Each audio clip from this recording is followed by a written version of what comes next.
if Melissa's ready, let's have Melissa Radford on.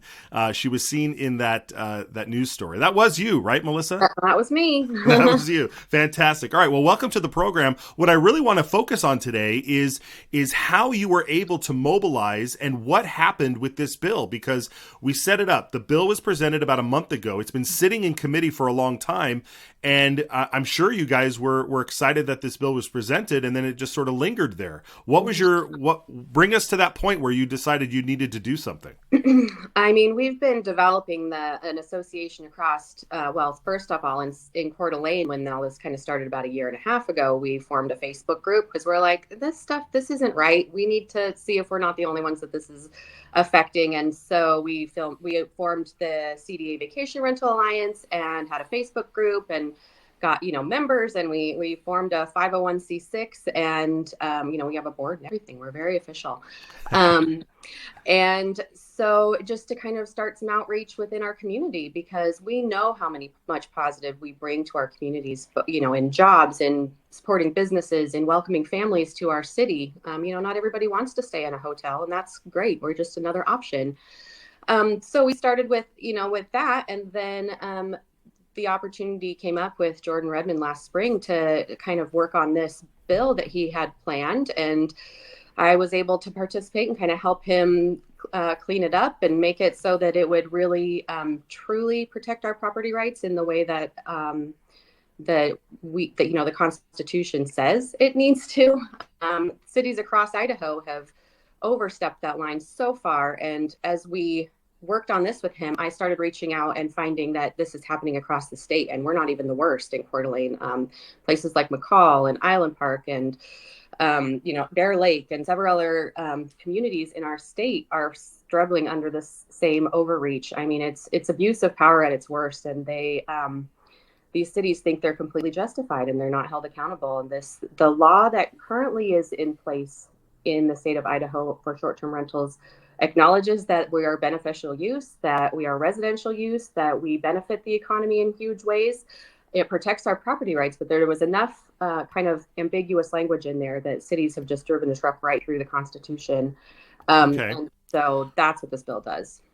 Yeah. So okay. Yeah. We'll get into it a little bit more here, but tell me about your experience in helping get this hearing happening, because it's the bill's going to be heard this week. Yep. And what was what was your experience with that? So we found out that the bill was being held by one person, the head of that committee, Representative Lance Clow, and we're like, okay, we need to figure out what we need to do this. So Jeremy and I went to Boise, Jeremy, my husband, and several other people from the Idaho Vacation Rental Association, our Facebook group that's across the state. And we went and just learned on the fly. Like, we became lobbyists by ourselves. We just started talking to whoever we could get an appointment with on the representative side, on the Senate side. And then when we realized it really and truly was on that Representative Clow had made a commitment to cities that he was not going to let this bill move forward. We didn't know that at the time. And so we went and found him in the cafeteria, and I was like, I know, Mr. Representative or Chairman Clow, that you don't like this bill, but we pray that you will listen to this and at least have a hearing, because we need to protect these rights. And I didn't think it would make a difference. We sent out a blast on our Facebook group and said, please, everybody send an email to Representative Clow today and beg him to bring it forward. And then the next day we met with the Speaker of the House and the President Pro Tem. We went and we were going to start moving. There's another process where you can take a bill to the Senate side if it's stuck in committee, and if the Senate committee will hear it, then they could move it forward. And so we were trying to work through that. I mean, we have no political Amazing. experience, but we just had, we had the right people and God on our side, to really just have the ability to talk to people we never would have expected. And so we were kind of working through that process to get it on the Senate side. And then I think it was the next day, we found out that Lance Clow received more emails on this bill than he ever has in his career. And he decided to bring it out of the drawer and have a hearing. So, I mean, that was just a miracle and a win that we just Fantastic. never expected. So we have a hearing on Thursday and we're thrilled. That's fantastic. See, that is the power of the people. That is the power of organizing, even if it's at this grassroots level here, and it really does show that when you are able to mobilize like this and get the attention of the chairman, go down there, get involved in the process, that you can have some power. Now, this doesn't mean that the bill becomes law. It just means we get to move it along the next logical step, or the next step in the process. Yeah. So that is fantastic. Okay, then let's get into this bill here, because this is fascinating, especially coming from, now I live where you live, so I'm very familiar with Councilman Dan Gukin, and his and I'm going to say this, I won't let you say this, but I'm very intrigued at the thought that he has such an obsession with control, with local control. You know, he doesn't like the state controlling the cities, but he wants the cities to control the individuals. And that is what we've seen time and again in Coeur d'Alene. I've seen it firsthand, especially during COVID. And so when it comes to the individual and individual property rights, is that really what it comes down to? Is individual property rights here for you? 100%. I mean, the way that they, city has portrayed this to our city, to our neighbors, is that we're a danger to the neighborhood integrity, that it's going to be parties all the time, that it's going to, that we're taking over neighborhoods. We are about 2% of the overall housing stock in Coeur d'Alene is short-term rentals. And even in the higher lit concentration area south of Harrison, it's only 5%. So we're not taking over neighborhoods.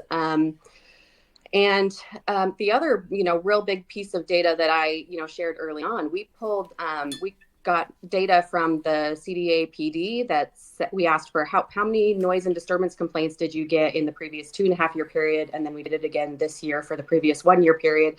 We cross-referenced that with the short-term rental permits, and it was less than 1% of complaints to the police department. And that's, so, I mean, they make it out to, it's scare tactics.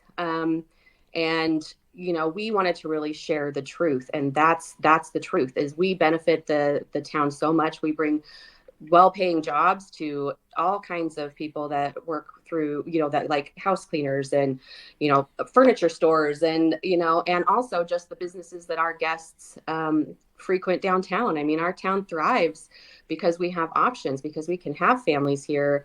And we don't want to be turning families away. The more they artificially restrict how many short-term rentals are available, the less the market can control pricing and volume and all those things. So, when there's fewer than the market can bear, you're going to end up with way higher prices because there's less competition. And so then people, on a budget won't be able to visit Coeur d'Alene. We need to let the market control this, not the government. All the things that they were considering as far as changing our bill were very arbitrary.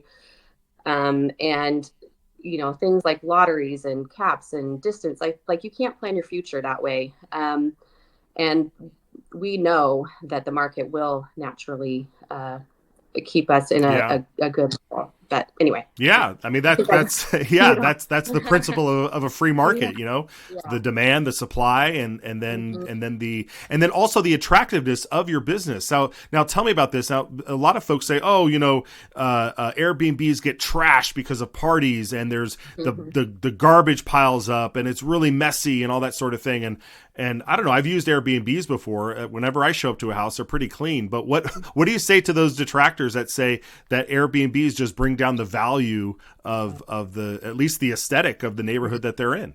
Well, I'll tell you how Airbnbs are the prettiest houses on the block. I can guarantee it, because we are star-based. We want people coming to our house. So we want 5-star reviews. You're not going to get 5-star reviews if you have trash all over, or if you have a house that's been destroyed by partying. We do not allow partying. Nobody allows partying in our town. Airbnb will kick you off the platform if you have, multiple parties. Like, it is not tolerated. It is also, we are trying to protect our property. We want them to be well taken care of and beautiful. We don't want people in our properties that are doing that. And also, we adore our neighbors. Like, we want our neighbors to be taken care of. Our house rules, I mean, it's like in bold at the top, like, we love our neighbors, take good care of them with us. And so, and that is what it is across our city. Those kinds of things that you're saying, those are, again, those scare tactics that they put out. They say, if you have a short-term rental next to you, you're going to hate it. It's going to be horrible. And then people don't experience that, but they're worried that they might. I mean, and in some places, so in McCall, for example, part of their, and this is part of why our law is so important too, one of their, the rules is you have to get a conditional use permit for larger houses. And a part of that permit process is you have to talk to all your neighbors. They have to agree to allow you to short-term rent. So your neighbor gets to decide what you can do with your property. Totally arbitrary. They have likely never had any issues. They're just afraid that if there's a short-term rental next to them, that's going to be a party house. And it's not true. So we need, our constitutional rights to be protected so that the scare tactics don't win. And so we can just be part of our communities and benefiting them. And if there is a problem property, that's the other great thing about this bill. It still allows them to get permits. This isn't taking power away from them to, require permits or have safety, rules and that kind of thing. It just creates that equality. It says that our guests and us are under all the same ordinances that everybody else is, as far as parking and noise and all those things. So it's equality. It's not, we don't get anything special. We don't get more than other people. It just protects our constitutional rights and creates equality for homeowners. And that's 100% right. So we are fighting really hard for this because that's what we believe in. And we really talking to the legislators when they get down to understanding how these cities have overreached and that property rights are why this is so important. So almost all of them are like, oh, I get it now. So it's been awesome. Right. Well, I'm sure. I hope you've been able to change some minds out there because I know. I mean, there is a lot of opinion on these short-term rental things and what the impact of it that it has. And you shared a lot of information with us about this, and it's great to just know what the truth is and that you're fighting for your individual rights and your property rights and those of seemingly hundreds of people who have emailed Lance Clow to get this hearing on Thursday. So I wish you good luck down there in Boise on Thursday. We will definitely be keeping tabs on it. We'll probably watch you give testimony and update everybody here. So good luck to you. Where can people find you if they want to get involved with your alliance?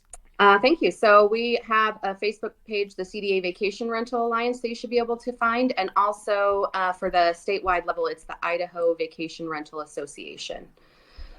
So Fantastic. We do for CDA, we do have a website. It's CDAV as in vacation RA at .org. Sorry. Thank you. Yeah, you found it. That's it. Yeah. So, great. Perfect. You. All right, Melissa. Well, thank you for joining us, and we'll check. Well, we lost her. No, there she is. Okay, we'll check back in with you again. Take care. Awesome. Thank you so much. Bye.